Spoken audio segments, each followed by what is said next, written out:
Bismillahirrahmanirrahim. Allahumma salli ala sayyidina Muhammad wa ala sayyidina Muhammad. Assalamualaikum warahmatullahi wabarakatuh. Masya Allah. Masih bukan ngopi biasa. Bersama saya Ali Zainal dan guru kita yang dimuliakan Allah Subhanahu wa taala, Ustadz Dede Awaluddin. Assalamualaikum. Waalaikumsalam warahmatullahi wabarakatuh. Ini bukan luar biasa nih. Ngopinya bukan ngopi biasa. Tapi ini perkara bagaimana kita bukan mencari siapa yang benar atau salah, tapi lebih kepada kita menyampaikan risalah dan semoga Allah berikan keberkahan. Amin ya rabbal alamin. Kita cari yang berkah-berkah aja. Baik, tema kita mudah-mudahan bawa berkah nih ya. Karena tema kita ini sebenarnya inspirasi tema ini dari anak-anak sebenarnya. Banyak anak-anak nanya, aku tuh sholat buat apa sih? Langsung ting tanda tanya. Dan ini kadang-kadang sering ditanya sama orang tua, aku tuh sholat buat apa sih? Wajib hukumnya, bilang gitu kalau orang tua gitu kan. Udah kerjain aja, orang kamu Islam bukan sholat, kadang-kadang gitu kan. Kalau orang Islam ya sholat, ya iya sih gitu kan. Terus kadang-kadang ada juga yang begini, nanya, aku sholat buat apa sih? Udah kamu tanya tuh sama guru ngaji kamu. Nah, kita kadang-kadang orang tua ini ya faham ilmunya, teman mungkin tidak tahu cara menyampaikannya, ya mungkin kesana larinya. Nah, guru mungkin ada nggak sih cara simpel untuk sebagai kita orang tua nih ya, pada saat anak-anak kita nanya dan mungkin ilmu buat pribadi kita juga. Sebenarnya kita sholat buat apa sih? Kalau misalnya anak-anak nanya, aku sholat buat apa sih mah? Atau aku sholat buat apa sih pak? Itu jawaban yang paling easy atau yang paling simpel, yang paling barokah. Seperti apa guru? Masya Allah. Bismillahirrahmanirrahim. Allahumma sholli ala sayyidina Muhammad wa ala ali sayyidina Muhammad. Assalamualaikum warahmatullahi wabarakatuh. Bang Ali luar biasa, ini tentang sholat. Ketika tadi anak yang ting ada pertanyaan gitu kan. Orang tuanya udah jalanin aja itu wajib gitu kan. Ternyata orang tuanya jadi calo. Tahu nggak calo? Calo itu bilang Tasik. Bandung. Ketika penumpang Tasik masuk, penumpang Bandung masuk, calonya naik nggak? Enggak. Nah itu orang tua jangan sampai kayak gitu. Aduh. Nyuruh sholat tapi nggak sholat deh. Berarti orang tua calo. Orang tua calo. Nah jangan sampai ketika sholat. Kenapa sih kamu harus sholat? Kan itu wajib. Udah sholat kamu kan Islam. Kan itu harus dijalankan begitu. Sementara orang tuanya calo berarti. Nah ini yang naudzubillah min dzalik. Bagaimana kita harus menjawab kepada anak sesimpel mungkin. Mungkin bisa jadi dasar begini. Salah satunya Bang, ketika kita memegang sesuatu bahwa agama ini harus kita pegang, bahkan wala tamutunna illa wa antum muslimun, janganlah sampai kalian mati kecuali dalam keadaan muslim, berpasrah gitu, muslim. Salah satu di antara 5 rukun Islam adalah salat. Sederhana, bahkan salat ini nomor 2 setelah syahadat. Bunyal Islam ala khamsin. Antasyhada alla ilaha illallah wa anna Muhammadar Rasulullah. Yang kedua adalah wa iqamas shalah. Kalau kita simulasikan ke dalam satu hal yang kita pegang, kita memegang sesuatu misal. Islam ini 5 rukunnya. Kita megang sesuatu, misal sebutlah ini batang emas LM, logam mulia kita pegang. Pakai handphone aku coba. Tapi nggak apa-apa nih, di bawahnya laut loh. Jangan hilang loh. Contohnya ya. Iya. Ini saya pegang sebagai 5 rukun Islam. Ini adalah syahadat, ini adalah sholat, kemudian zakat, kemudian puasa, dan terakhir adalah pergi haji. Ketika pergi haji kita tarik, tidak memegang, karena man istata'a ilaihi sabila.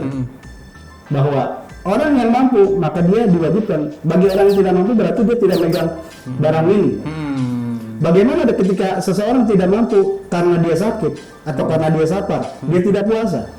Atau ketika dia termasuk 8 golongan, masih pegang nggak kira-kira dengan 2 jari ini, dengan jempol, 7 jari dan telunjuk masih kepegang kan? Masih kepegang. Dengan tanpa 3 rukun ini. Iya. Dukung terus channel Ahsanah TV dengan cara like, subscribe, komen, dan share. Dan jangan lupa follow semua sosial media kami di @ahsanatv. Bagaimana ketika sholat itu kita tarik, kita angkat? Habis. Nah, ke laut ya kira-kira gitu. Ya, langsung ke laut itu deh ya. Ini sebagai simulasi bahwa orang tua harus menjelaskan sesimpel sesederhana itu pemirsa. Gampang sih ya. Gampang, Gini, pada saat pergi haji kan jika mampu, angkat ya. Terus habis itu yang ke ini ya kemudian puasa ini kalau dia sakit atau dalam perjalanan kan boleh tuh ya kan. Nah habis itu yang ke zakat ini kalau kalau misalnya Dia ada 8 zakat, golongan, 8 golongan, maka dia boleh nggak zakat Iya, ya, kan? maka Nah. terima. Nah giliran sholat yang mau dilepas. Berarti kalau misalnya dilepas maka hilanglah. Nah, tidak cukup dengan syahadat. Karena syahadat itu Rasulullah tegaskan, bunyal Islam ala khamsin, bahwa Islam itu dianalogikan sebagai sebuah bangunan. Ala khamsin, yang pertama adalah dasarnya syahadat. Iya. Segala sesuatu dikembalikan kepada Allah dan Rasulullah. Iya. Cinta kepada makhluk kembalikan dulu kepada Allah dan Rasulullah. Itu syahadat, fondasi pertama. Setelah itu, sholat. Wa yaqamas sholat. Bahkan sholat dalam konteks yang lain Rasulullah menyebutkan as-sholatu imaduddin. Sholat adalah tiang agama. Faman aqamaha faqad aqamadin. Barang siapa yang dia mendirikan sholat, maka sama dengan dia mendirikan agama. Wa man tarakaha. Nah ini yang bahaya. Dan barang siapa yang meninggalkan sholat, faqad hadamadin. Maka sama dengan dia menghancurkan, meruntuhkan agama. Meruntuhkan bangunan itu. Karena dia tiang. Penting. Dan itu disampaikan, coba nak, ketika tidak ada pilar-pilar ini, tidak ada Berdiri rumahnya. tidak akan berdiri. Kalau kita analogikan misalnya yang ketiga adalah puasa. Puasa ibarat dinding. Kenapa? Karena puasa itu ada wija, ada dinding, penahan hawa nafsu. Benar. Bagaimana dengan zakat? Zakat itu seperti ventilasi, pintu ventilasi udara, jendela. Jadi ketika ada sesuatu yang masuk, maka mesti ada sesuatu yang keluar. Jangan cuma nerima, tapi nggak mau ngasih. Nah, itu namanya nggak terima kasih. Enggak, terima kasih. harus ngasih ketika kita terima. Terima kasih. Nah, itulah zakat. Bayangin ketika ada bangunan, dia tanpa tidak memakai ventilasi, pengap nggak? Ya habis. Wah, pengap. Iya. Badan kita sebagai seorang muslim pengap. Iya. Maka di situ butuh ventilasi. Nah, ketika haji adalah atap. Dia harus memayungi siapapun. Allah musyrahana. Tadi simulasinya kira-kira sesederhana itu, Bang. Iya, Kira-kira kalau megang LN, Pasti lepas terus jatuh. Itu gampang sih kalau menerangin sama anak-anak ya pastinya ya. Jadi istilahnya sebegitu pentingnya sholat ini, masya Allah ya. Jadi ya kita saat ini mungkin kalau ditanya anak-anak akhirnya bisa paham sih di sini sayang gitu ya. Ini kamu lihat ya pegang ini gini gitu ya, mungkin seperti itu ya. Ada yang lebih ekstrem. Sholat adalah rasul ibadah. Sholat itu rasul ibadah. Ini mungkin yang bagi anak-anak yang dia ada fobi tertentu gitu. Ada rasa takut bahwa sholat adalah kepala ibadah. Maksudnya apa? Ketika kita melakukan sholat itu berarti dia mewakili semua ibadah yang lain. Misal kalau dibilang kepalanya ibadah, ada seseorang yang mengetuk pintu rumah kita. Iya. Tap. Kita buka. Ternyata yang mengetuk pintu rumah kita adalah orang yang tidak memiliki kaki. Entah diamputasi atau mungkin cacat dari awal dia lahir. Mungkin kita akan persilahkan kita masuk. Iya. Berselang lama ada orang yang ngetuk lagi kira-kira dengan tanpa tangan, mungkin nggak Bang Ali? Masih aku suruh masuk. Nah, bagaimana ketika ada orang ketiga ngetuk tanpa kepala? Ya. Jadi nah itulah sholat. Sholat rasul ibadah. Sholat adalah kepalanya ibadah. Bahkan Rasulullah mengingatkan begini, Bang Ali. Pemirsa, luar biasa. Rasulullah menegaskan awwalu ma yuhasabu bihil abdu as-shalah. Yang pertama kali dihisab dari amal seorang hamba adalah sholat. Kalau sholatnya benar, insya Allah yang lain benar. Benar. Iya. Kalau sholatnya salah ya salah semuanya ibadahnya ya. Berarti kan kepalanya ibadah. Mau kira-kira buka pintu ya. Ya Allah, alhamdulillah min zalik guru, jangan sampai. Bang, pulang aja bang.